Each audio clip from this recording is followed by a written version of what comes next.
But in 2024, we registered a 4.1% decline in the crime. And the organizing team this time has gone ahead to give you a summary in terms of projection, what we had in 2022, 2023, and now 2024. This is not a mean achievement. It means the entire police family has done everything together with the stakeholders to have this trend go down. But we have a few highlights in terms of cases that we were able to take to court, which is 81,750. In those, we also had convictions. And for us, this is, as CID, is a very big achievement. We registered 26,328. But we are also having some cases which are ongoing in court, arising from last year, which is 43,000. And of interest, we also had 46,000 which we did not proceed with. This category, people will report to a police station, but when you analyze, it is a civil matter, or sometimes it is resolved, so we don't proceed with such cases.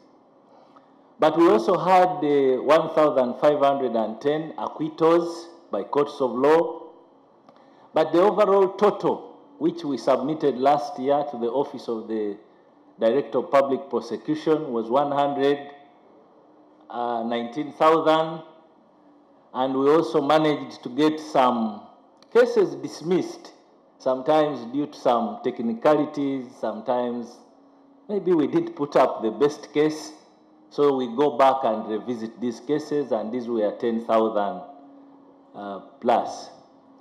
We are still having a backlog of 90,000 cases which are under investigation, and we think as we go in 2025, we shall report about the progress on how much we would have done on those cases.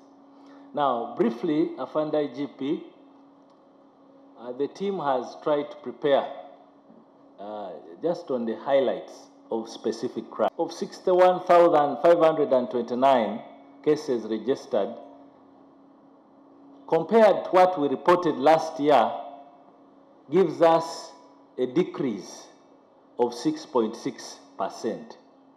Now, this is not to say we are happy with this, but what we are dealing with is what we managed to recover or deal with in terms of thefts. On assault, by end of 2024, we had registered 29,000 cases, 580. Again, this was a decrease by 1% from what we reported last year, and we have also given you what we reported in our annual crime report of the previous year. On sex-related offenses, we see a huge decline from 14,425 sex-related cases, but this does not mean we are satisfied with that figure. It's a result of a lot of support, even from the JALOS and other stakeholders who have invested so much in this area. So I want to thank you, and I think the statistics prove that the coordination has worked. We see cases of domestic violence decreasing by 4% to now 14,073 that we registered last year. But when you compare it with the previous 2 years, we also see some steady progress there. These break-ins have been a big problem to our public, and I think as Afande was telling you about the sub-county model, it is largely being designed to assure our people that these break-ins of their homes must really be dealt with.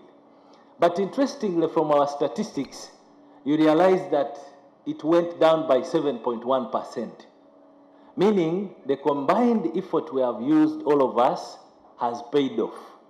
Life is better. The Uganda police registered 13,132 cases. This gave us an increment of 1.6%. But you also realize the Inspector General of Government has her own statistics by the Constitution, issues which are not necessarily police related. For us, we are reporting our part and the cases we investigated.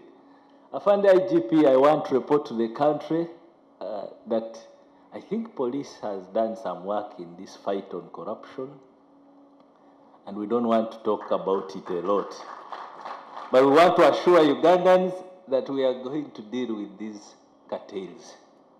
Regardless of who you are, how much money you own, the day we land on you, you will go to Luzira for sure.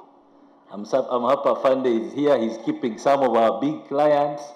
So Afande IGP, with your leadership, I want to promise Ugandans that if you are stealing taxpayers' money, it may not be today, but when we get you, for sure, you will pay.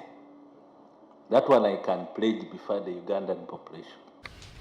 Also, you are welcome. In the first place, I need to recognize your presence, but also invite you as a key partner in the signing of the